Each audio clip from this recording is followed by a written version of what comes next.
যুক্তরাষ্ট্রের national prayer ব্রেকফাস্টে তিন নেতার আমন্ত্রণ নিয়ে কিছুটা বিভ্রান্তিতে পড়েছে বাংলাদেশ জাতীয়তাবাদী দল বিএনপি। এরই প্রেক্ষিতে দুঃখ প্রকাশ করেছে দলটি। রবিবার রাতে বিএনপির মিডিয়া সেলের পক্ষ থেকে এ নিয়ে একটি বিবৃতি দেওয়া হয়েছে।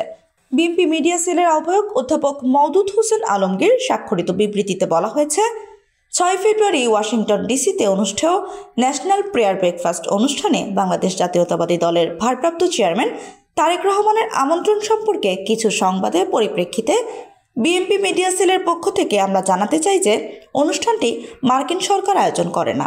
বিবৃতিতে বলা হয়েছে, জাতীয় প্রার্থনা প্রাতরাশ 1953 সাল থেকে প্রতি বছর অনুষ্ঠিত হয়ে আসছে এবং এতে মার্কিন রাষ্ট্রপতি, সিনেটর, কংগ্রেস সদস্য, ব্যবসায়ী এবং 100টিরও বেশি দেশের গণ্যমান্য ব্যক্তিরা অংশগ্রহণ করেন।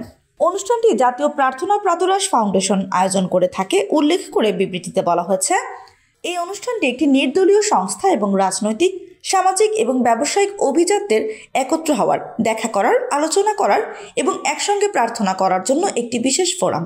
এই ফাউন্ডেশন মার্কিন নীতি নির্ধারণে অত্যন্ত গুরুত্বপূর্ণ এবং বিশ্বশান্তি ও ভ্রাতৃত্ব প্রতিষ্ঠায় নিবেদিত। বিবৃতিতে আরও বলা হয়, ন্যাশনাল প্রেয়ার ব্রেকফাস্ট ফাউন্ডেশনের পক্ষ থেকে অনুষ্ঠানের সহ সভাপতি, কংগ্রেস সদস্য বেন ক্লাইন এবং কংগ্রেস সদস্য থমাস আর সুজি বিএনপির ভারপ্রাপ্ত চেয়ারম্যানকে আমন্ত্রণটি জানিয়েছেন। এ সত্ত্বেও যদি কোনো ব্যক্তি মিডিয়া সূত্রে প্রকাশিত সংবাদের বিভ্রান্তির কারণ সৃষ্টি করে থাকে তবে আমরা আন্তরিকভাবে দুঃখিত।